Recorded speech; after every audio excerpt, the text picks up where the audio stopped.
Hello दोस्तों, नमस्कार, जय श्री राम। मैं रवि आप सभी का लर्निंग लैब में स्वागत करता हूं। Learning lab crack exam in easy way. दोस्तों, लर्निंग लैब लेके आया है आपके लिए आरआरबी एनटीपीसी के लिए इंपॉर्टेंट क्वेश्चन जो आपको सीधा सीधा एग्जाम्स में देखने को मिलेगा। क्वेश्चंस बड़ा लिमिटेड लिया गया है, बट चूंकि यह शुरुआत है इसलिए आप लोग का सपोर्ट की वेरी वेरी इंपॉर्टेंट आवश्यकता है।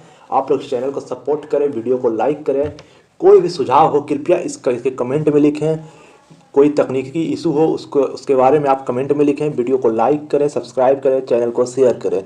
दोस्तों, आरआरबी एनटीपीसी जो कि आगामी अप्रैल में आने वाली है, उसके लिए कुछ इंपॉर्टेंट सवाल को लेकर मैं आपके सामने प्रस्तुत हुआ हूं। तो पहला सवाल है, भारतीय संविधान के जनक के रूप में किसे जाना जाता है। बिल्कुल ही बेसिक सवाल है कि हु इज द आप कह सकते हैं कि फाउंडर बोल सकते हैं, फादर बोल सकते हैं इंडियन कॉन्स्टिट्यूशन का। ऑप्शन है मोतीलाल नेहरू, बी आर अम्बेडकर, राजेंद्र प्रसाद और गांधी जी। तो सवाल बिल्कुल बेहद ही बेसिक सा है दोस्तों कि ऑप्शन क्या होगा, B R Ambedkar. B R Ambedkar को ही भारतीय संविधान का कहा जाता है। भारतीय संविधान जो कि कल 26 जनवरी था और इसी 26 जनवरी को ही 26 जनवरी 1950 को हमने भारतीय संविधान को लागू किया था। भारतीय संविधान बनाने मैंने आप कह सकते कि जब बनकर तैयार हुआ था तो वो डेट था क्या, 29 नवंबर 1949। अगर आपने 26 जनवरी से रिलेटेड कोई वीडियो देखना है तो मैंने आप कल ही इस चैनल के माध्यम से वो अपलोड किया है, तो आप कृपया करके उस वीडियो को देखें, उसको भी प्यार दें। दोस्तों, हमारा जो संविधान है वो ड्राफ्टिंग कमेटी से मिलकर बना था, ड्राफ्टिंग कमेटी। और वो ड्राफ्टिंग कमेटी जो बनाया था, जिसे हम हिंदी में कहते हैं प्रारूप समिति, उसी प्रारूप समिति के चेयरमैन कौन थे, बी आर अम्बेडकर। उसी प्रारूप समिति के थे अध्यक्ष कौन, बी आर अम्बेडकर। तो very very person B R Ambedkar, जिन्हें कहा गया कि क्या, भारतीय संविधान का जनक। अच्छा, इनसे रिलेटेड कुछ और फैक्ट्स के बारे में बात करें कि जैसे इन्होंने एक किताब, एक दो बड़ी अच्छे बुक्स आती हैं इनकी जो काफ़ी एग्जाम्स में देखने को मिलती है। तो इनकी बुक्स की बात करें तो एक बुक का नाम है annihilation of caste. Annihilation of caste इनकी एक बुक की नाम है। और बुक्स की बात करें किसकी, बी आर अम्बेडकर की बुक्स की बात करें तो एक तो एनिहिलेशन कास्ट, एक और इम्पॉर्टेंट बुक है जिनका नाम है वेटिंग फॉर अ वीजा। आप कहीं ना कहीं हर एग्जाम में इसे देखने को मिलेगा, वेटिंग फॉर वीजा। एक और बुक बड़ा इंपॉर्टेंट इनका, बुद्धा एंड हिज धम्मा। ये बुक दोस्तों इन्होंने अपने लास्ट जीवन के आखिरी क्षणों में लिखा था, जब ये बिल्कुल राजनीति से रिटायर होकर आपका साथ पॉलिटिक्स और ये सारे चीज़ों से जब हमारा देश बिल्कुल एक सुनहरे अक्षरों में संविधान लिखा गया था, उसके बाद इन्होंने बुद्धिज्म को अपनाया और उसी के बाद इन्होंने एक किताब लिखा जिनका नाम था बुद्धा एंड हिज धम्मा। ठीक है दोस्तों, कुछ और इंपॉर्टेंट फैक्ट्स की बात करें, आप जरा ऑप्शंस पे गौर फरमाइएगा। तो ऑप्शंस में एक व्यक्ति का नाम आ रहा है, क्या, उन व्यक्ति का नाम है राजेंद्र प्रसाद। इनकी भी एक बुक है जो आपका साथ ऑटोबायोग्राफी। उस ऑटोबायोग्राफी का नाम क्या है, क्या पता है, आत्मकथा। तो आत्मकथा किनकी ऑटोबायोग्राफी का नाम है, राजेंद्र प्रसाद। उसी तरीके से एक आत्मकथा एक ऑटोबायोग्राफी है किसकी, आप कह सकते हैं, चलिए इसको भी ऑटोबायोग्राफी रहने तो मैं एक ऑटोबायोग्राफी की एक अलग से सीरीज चलाऊंगा जिसमें सारे लीडर्स और सारे इंपॉर्टेंट पर्सनालिटी की ऑटोबायोग्राफी लाऊंगा।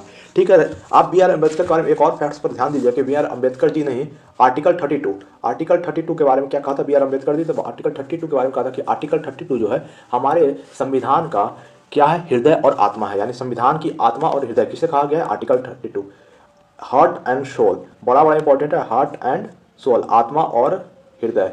आर्टिकल 32 कहा गया, किसने कहा, यही हमारे बी आर अम्बेडकर जी ने।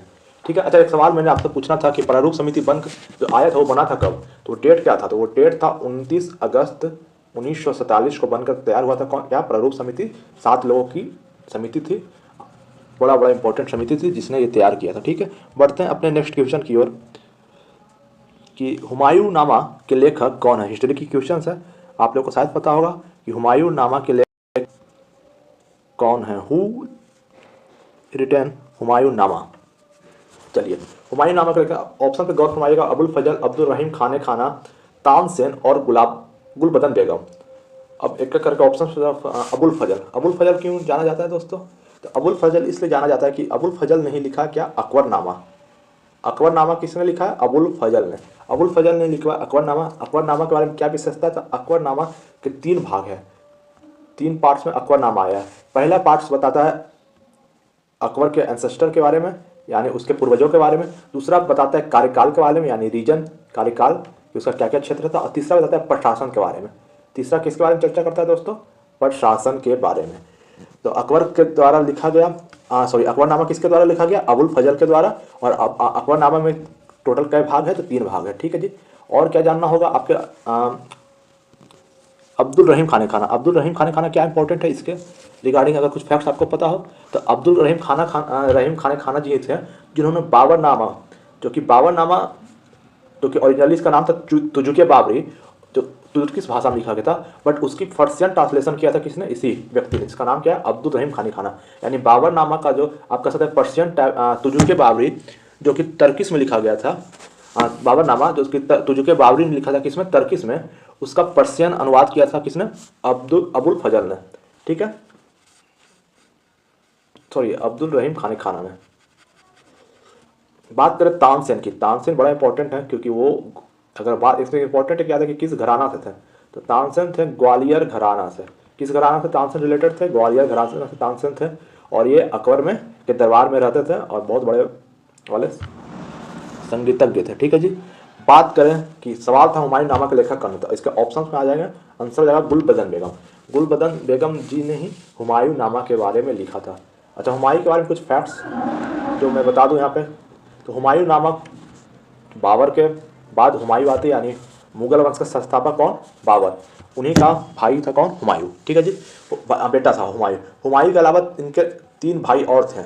3 भाई और थे। एक भाई का नाम क्या? असगर। एक भाई का नाम असगर, चूंकि नाम बताना इसलिए जरूरी है क्योंकि एग्जाम में सीधा सीधा दिखने को मिलता है। एक था हिंदर और एक था कमरान। यानी हुमायूं बोले तो खुद अकेले और प्लस 3 भाई, और इसी के क्षेत्र में बढ़ा हुआ था पूरा इनका। जब बाबर अपना क्षेत्र बांटे थे हुमायूं के अपने 4 भाइयों में। ठीक है, हुमायूं ने 2 युद्ध जिसमें हुमायूं की पराजय हुई और वेरी वेरी इंपॉर्टेंट इतिहास के पन्नों में, वो है एक चौसा का युद्ध और एक है कन्नौज का युद्ध। चौसा का युद्ध कब हुआ? 1540। और कन्नौज का युद्ध कब हुआ? 1540। 1540। चौसा और कन्नौज क्यों इंपॉर्टेंट है? क्योंकि इसी के बाद, अच्छा, सबसे पहले इसको हराया किसने था? तो चौसा और कन्नौज दोनों में एक ही व्यक्ति सेम थे। हराने वाले का नाम है क्या? बड़ा ही इंपॉर्टेंट नाम है इतिहास के पन्नों में, वो है शेर शाह सूरी। शेर शाह सूरी जी ने ही चौसा के युद्ध और कन्नौज के युद्ध में हमारे मुगल शासक बाबर के बेटे हुमायूं को हराया था। ठीक है जी। हुमायूं को हराने के बाद हुमायूं जी निकल लिए। कहाँ निकल लिए? तो हुमायूं जी निकल लिए ईरान। और ईरान से जब हम अल्लाह को प्यारा हो गए कौन? शेर शाह सूरी जी। तो फिर लौटे कब? 1555 में, और फिर गद्दी पे बैठे। और उसी समय एक सिटी का भी अपने का सिटी को डेवलप किया था जिसका नाम था क्या? दीन पनाह। इस्टेब्लिश किया था, उस सिटी का नाम था क्या? दीन पनाह। यानी अगर सवाल आपसे बने कि दीन पनाह सिटी को इस्टेब्लिश किसने किया था, तो यही कौन? आपके हुमायूं जी ने। अच्छा, बात करें कि हुमायूं जी की मृत्यु कैसे हुई थी, क्योंकि ये भी एग्जाम में सीधा सीधा आता है। तो हुमायूं जी की मृत्यु हुई थी लाइब्रेरी के सीढ़ी के गिरने से। और एक और बात, हुमायूं का मकबरा ये किसने बनाया? हुमायूं का मकबरा किसने बनाया? तो हुमायूं का मकबरा बनाई हाजी बेगम। नाम याद रखना पड़ेगा, हिस्ट्री है। हाजी बेगम ने हुमायूं का मकबरा बनाया। कुछ इंपॉर्टेंट पॉइंट्स अगर हम बात करें, चूंकि शेर शाह सूरी के बारे में डिस्कशन हुआ, तो शेर शाह सूरी के बारे में थोड़ा सा बात कर लेते हैं। शेर शाह सूरी, चूंकि ये हमारे बिहार से है, ये रिलेटेड कुछ ना कुछ फैक्ट्स है। तो शेर शाह सूरी, जिनका बचपन का नाम क्या है? फरीद खान। उनके पिताजी बिहार में जमींदार थे। ठीक है, और इनकी बात करें तो इनकी डेट कहाँ हुई थी? कलंजर फोर्ट में डेट हुई। और इनकी जो समाधि है, डेट हुई कलिंजर फोर्ट में, बट इनकी जो समाधि है वो बना है, जिसको हम इंग्लिश में कहते हैं क्या? इफिताफ। एक वोकैब का आपको मीनिंग बता दें, इफिताफ। वो बना है कहाँ? सासाराम, बिहार में है। इसलिए इंपॉर्टेंट है हमारे बिहार के लिए। ठीक है, सासाराम इनकी समाधि है। और एक इम्पॉर्टेंट काम इन्होंने किया शेर शाह सूरी जी ने, वो क्या किया था? तो इन्होंने जीटी रोड का निर्माण कराया। जीटी रोड बड़ा इंपॉर्टेंट है। जीटी रोड, तो इंडिया बात करें कहाँ से कहाँ तक जीटी रोड इन्होंने किया था? तो कोलिकता टू अमृतसर, जिसको ही हम आज कहते हैं NH1। NH1 यही है, कोलकाता से अमृतसर। वैसे तो ये पूरा मतलब आप बोल सकते हैं कि कहाँ से कहाँ, तो ये बांग्लादेश से लेकर पूरा अफगानिस्तान तक ये फैला हुआ है, काबुल उधर और इधर बांग्लादेश से। बट इंडिया में बात करें, इंडिया की रिलेटेड बात करें, तो इंडिया में कहाँ से कहाँ? Kolkata to Amritsar, NH1। इसी NH1 पर इसमें कुछ इन्होंने एक सराय का निर्माण किया था। सराय क्या था? तो एक रुकने का जगह को सराय कहते थे। तो बाकी इनसे रिलेटेड जो भी फैक्ट्स है मैंने वो आपको बता दिया। एग्जाम में वेरी वेरी वेरी इंपॉर्टेंट है, इसको ध्यान रखिएगा। बात करते हैं तीसरे क्वेश्चन की। तो तीसरा क्वेश्चन मैंने लिया है डांस से, क्योंकि डांस एक बड़ा ही इंपॉर्टेंट टॉपिक है, यानी स्टैटिक जीके। बड़ा इंपॉर्टेंट टॉपिक किसी भी एग्जाम में। ठीक है, तो सतरिया नृत्य आपसे सवाल है, आसान सवाल है, बट इसमें कुछ चीज़ मैं बताऊंगा। सतरिया नृत्य किस राज्य में प्रसिद्ध है? तो ऑप्शन देखिए, तमिलनाडु, मणिपुर, केरला और असम। सीधा ऑप्शन आएगा असर। सतरिया नृत्य की बात करें तो ये असम से रिलेटेड है। अच्छा, आपसे सवाल बनेगा कि नृत्य हमारे इंडिया में अगर बात करें कि टोटल कितना ऐसा नृत्य है जिसे शास्त्रीय नृत्य कहा गया, यानी classical dance. Classical dance total कितने हैं? क्लासिकल डांस की बात करें तो ये टोटल है 8 क्लासिकल डांस है, जिसमें से कथकली है, मोहिनीअट्टम है, भरतनाट्यम है, कुचिपुड़ी, कथक, मणिपुरी, सतरिया, उड़ीसी, टोटल 8 नृत्य। हालांकि एक नौमा भी है, छौ, बट वो मतलब आपके क्लासिकल डांस में रिलेटेड नहीं है। ठीक है, तो ये टोटल 8 ही, ध्यान रखिएगा कि 8 क्लासिकल डांस है। ठीक है। अच्छा, इसमें एक जो प्रोफाउंडर की बात करते हैं कि किसने मतलब इसके बारे में सतरिया को डेवलप किया था, तो उनका नाम था शंकरदेव। बड़ा इंपॉर्टेंट नाम है, याद रखिएगा। शंकरदेव प्रसिद्ध है किसी के लिए? सतरिया के। ठीक है, ये इनके प्रोफाउंडर थे। और क्या बात कर सकते हैं सतरिया के लिए? तो ये जो है हमारे 2 तरह के डांस फॉर्म होते हैं। एक सवाइड फॉर्म में होता है जो कि साउथ इंडिया में ज़्यादा मिलती है, जो शिव जी से रिलेटेड होती है। एक वैष्णवाइड फॉर्म होता है, वैष्णवाइड फॉर्म विष्णु जी से रिलेटेड है, तो सतरिया भी वैष्णवाइड फॉर्म के डांस में आती है। ओके जी। एक चीज़ और जो सतरिया से इंपॉर्टेंट क्वेश्चन हमारे एग्जाम में, चूँकि मैं सिर्फ और सिर्फ एग्जाम ओरिएंटेड ही सवाल बताऊंगा, तो इसलिए एक एक शब्द को पकड़िएगा। आपसे सवाल बनता है कि गीत इसमें होते हैं बोर गीत, वो बोर गीत किससे संबंधित है? तो यही सतरिया से ही संबंधित है। ठीक है, बाकी डांस से रिलेटेड और सारे क्वेश्चन हर एक क्यूज में मैं लाऊंगा।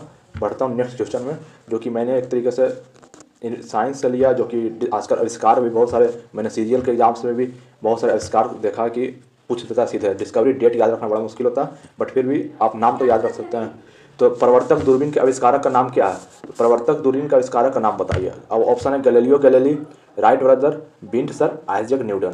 तो प्रवर्तक दूरबीन के आविष्कारक का नाम है ऑप्शन डी। ऑप्शन डी क्या है? Isaac Newton. आइजैक न्यूटन जी ने ही प्रवर्तक दूरबीन का आविष्कार किया था। न्यूटन लॉ भी हम लोग पढ़ते हैं बचपन में, 9 क्लास में है न्यूटन लॉ। तो 3 लॉ है, टोटल 3 लॉ है। हर एक एग्जाम में कहीं ना कहीं सीधा मिलता है। इसके बारे में मैं डिटेल में आपके अगले वीडियो में बताऊंगा। फिलहाल चूँकि दूरबीन की बात करें, तो दूरबीन की अगर बात करें, सबसे पहले दूरबीन को खोजा किसने, मतलब डिस्कवर कौन किया था? Who discover first time in दूरबीन? तो उनका नाम था हैंस लीपर हेन जी ने सबसे पहले दूरबीन की डिस्कवरी की थी। बात करें, इसमें 2 तरह का इंपॉर्टेंट है जो बिल्कुल फंसाता है। मैंने भी बात किया प्रवर्तक दूरबीन की, जो कि इंग्लिश में बोले तो रिफ्लेक्टिंग, इंग्लिश में पकड़िएगा शब्द को, रिफ्लेक्टिंग। ये कौन है? यही सवाल है, आइजैक न्यूटन जी। बट एक सवाल और बनता है, वो क्या है? सिर्फ एक टर्म पकड़ा गया, रिफ्रैक्टिंग। वो रिफ्लेक्टिंग थे या रिफ्रैक्टिंग थे? ये कौन है? ये है गैलीलियो गैलीली जी, ये ऑप्शन गैलीलियो गैलीली जी। ठीक है, दूरबीन से रिलेटेड जो भी सवाल था मैंने आपको बता दिया। बढ़ते हैं नेक्स्ट सवाल में। नेक्स्ट सवाल है, 2 चीज़ मैंने लिया, एक है रामसर कन्वेंशन, एक है मोंट्रियल। इस तरह से मैं सारा कन्वेंशन भी कवर करूँगा। अगर किसी ने एसएससी का एग्जाम दिया हो तो सर कन्वेंशन से एक सवाल था, इसलिए मैंने ये कन्वेंशन भी लिया। 2 कन्वेंशन, जिसका नाम पहला तो मैं हूँ रामसर कन्वेंशन। बड़ा इंपॉर्टेंट है रामसर कन्वेंशन। क्यों हुआ इसको मैं क्या बताऊँ, एक पेज खाली है। रामसर कन्वेंशन कब हुआ था? रामसर कन्वेंशन सबसे पहले तो रामसर है क्या, है कहाँ रामसर? तो रामसर है ईरान में। ठीक है जी, ईरान में कन्वेंशन हुआ था। कब हुआ था? ईरान में हुआ था। कब हुआ था? तो 2 फरवरी 1971, 2 फरवरी। और इसी के दिन इसलिए हम लोग मनाते हैं क्या? International wait day. यानी आपसे सवाल बने कि इंटरनेशनल वेट डे कब मनाते हैं? तो इंटरनेशनल वेट डे मनाते हैं हम लोग 2 फरवरी को। ठीक है जी, क्यों मनाते हैं? क्योंकि इसी दिन रामसर कन्वेंशन हुआ था। आखिर कन्वेंशन क्यों हुआ था?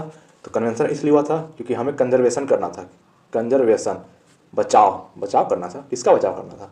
तो कंजर्वेशन करना था किसका? तो वेटलैंड का कन्वर्सन करना था। समझे नहीं?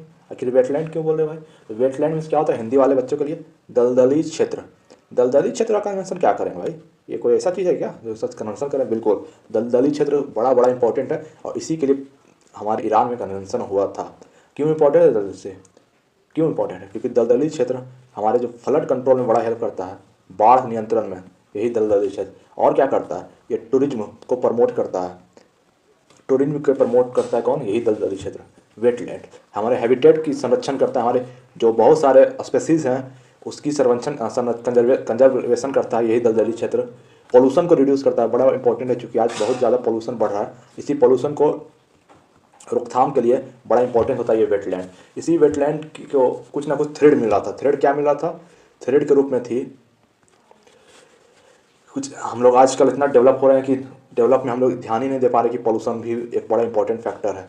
इसी पोल्यूशन के कारण इस वेटलैंड को इफेक्ट हो रही थी। और क्या, हमारा जो एग्रीकल्चर सिस्टम आजकल हम लोग ने इस तरह को डेवलप किया है सारा मटेरियल, सारा खाद, सारा फर्टिलाइजर, जिससे हमारा दलदली क्षेत्र में काफ़ी ज़्यादा नुकसान हो रहा था। और उससे रिलेटेड जो भी स्पेसीज थे, बर्ड्स थे, जो माइग्रेंट्स बर्ड्स थे, उसको बड़ा दिक्कत होता था। उसी के कंजर्वेशन के लिए हम लोग ने ये रामसर कन्वेंशन किया था। एक और इम्पॉर्टेंट कन्वेंशन है उनका वो क्या है, मॉन्ट्रियल कन्वेंशन।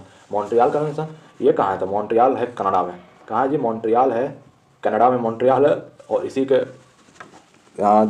टाइम कब हुआ था ये मॉन्ट्रियल कन्वेंशन, 1987। आपसे सवाल सीधा बनेगा कि मॉन्ट्रियल कन्वेंशन कब कब हुआ, सॉरी 1987 में। क्यों हुआ था मॉन्ट्रियल कन्वेंशन, तो टू फेज आउट CFCs, ये क्लोरोफ्लोरो जिसको हम कहते हैं। क्यों, क्या फ्लोरोफ्लोरो, ये क्या भाई, हम नाम तो कार्बन है, ऑक्सीजन, ये क्लोरोफ्लोरो क्या है। तो क्लोरोफ्लोरो से हो क्या रहा था कि हमारा एक ओजोन परत है। ये ओजोन परत कहाँ, तो ओजोन परत है स्ट्रेटोस्फेयर में, हिंदी में बोले तो समताप मंडल में। वहाँ ओजोन परत है जो क्या करता है, उसका काम क्या है, तो समझिएगा दोस्तों कि उसका काम है जो यूवी रेज है, जो सूरज से निकलती यूवी रेज है, जो एक हार्मफुल रेज है, जो हमारे स्किन के कैंसर को बढ़ाती है, उसकी प्रोटेक्शन करता था, उसकी रक्षा करता था। कौन, ओजोन लेयर। बट हुआ क्या, ये जो CFC गैस निकलता है, कहाँ से निकलता है, ये फ्रियोन गैस होती है, जो फ्रीज उरीज जो हमारे कूलर वूलर से निकलती है, AC से निकलती है। और भी है कि जो सेविंग क्रीम होती है उससे निकलती है फ्रियोन गैस। उसी को क्या कर रहा था कि ये CFC है, ओजोन परत में मोटाई को कम कर रहा था। ओजोन जो लेयर होती है कहाँ होती है, स्ट्रेटोस्फीयर में, उसके मोटाई को कम कर रहा था, जिसके कारण से सीधा जो आप कह सकते हैं यूवी रेज है वो, अब सही जाहिर सी बात है, मोटाई कम होगा तो यूवी रेज की जो पारदर्शिता क्षमता है वो बढ़ जाएगी और कहीं ना कहीं हमारे स्किन को इम्पैक्ट करेगी। अच्छा, इसके बाद मोटाई की करें तो चूंकि मोटाई में एक यूनिट होती है जिसको याद रखिएगा, डॉप्सन यूनिट, जो ओजोन परत में जो मोटाई है उसको नापती है। ठीक है, बाकी इसी के साथ एक और कन्वेंशन हुआ था जिसे हम कहते हैं किगाली कन्वेंशन। यही किगाली कन्वेंशन क्या है, तो ये किगाली कन्वेंशन जो है ये इसी का अल्टरनेटिव है, किसका, CFC जो था उसी का एक अल्टरनेटिव और है जिसको हम बोलते हैं हाइड्रोफ्लोरोकार्बन। वो भी कहीं ना कहीं इम्पैक्ट करता था, उसी को मतलब आप कह सकते हैं संबंधित है, जिससे कारण किगाली समझौता हुआ जो इसके रोकथाम इसको कन्वर्ज करें। ठीक है दोस्तों, वीडियो कैसा लगा, बिल्कुल आप लोग चैनल, चूँकि अभी नया नया एक्सपीरियंस जा रहा है तो बड़ा समझ में नहीं आता कि मैं जो पढ़ा रहा हूँ समझ में आ रहा है कि नहीं, तो इसलिए वीडियो को पूरा देखिए, चैनल को सब्सक्राइब करिए, वीडियो को लाइक करिए। सबसे इंपॉर्टेंट चीज़ तो है कि अगर कोई दिक्कत हो रहा हो कि नहीं कुछ समझ में आ रहा है या ऐसा लग रहा हो कि टोन मैच नहीं हो रहा, तो आप लोग को इसी तरीके का कोई सजेशंस हो तो आप बिल्कुल भी निश्चित होकर कमेंट में करें, उस सजेशन को बिल्कुल ही सरे आँखों पर लिया जाएगा। बाकी आपको कैसा ये वीडियो लगा लाइक करके बता सकते हैं। जय हिंद दोस्तों, इसको शेयर करें, ज़्यादा से ज़्यादा शेयर करें ताकि और भी बच्चे इसके माध्यम से RRB NTPC हो या कोई भी एग्ज़ाम हो जहां आपकी GS पेपर आती है वहां हेल्प मिलेगी। धन्यवाद दोस्तों, आप सभी को जय हिंद। आपका दिन मंगलमय हो, क्योंकि अब तो शाम हो गई है तो आपकी रात मंगलमय हो। जय हिंद दोस्तों।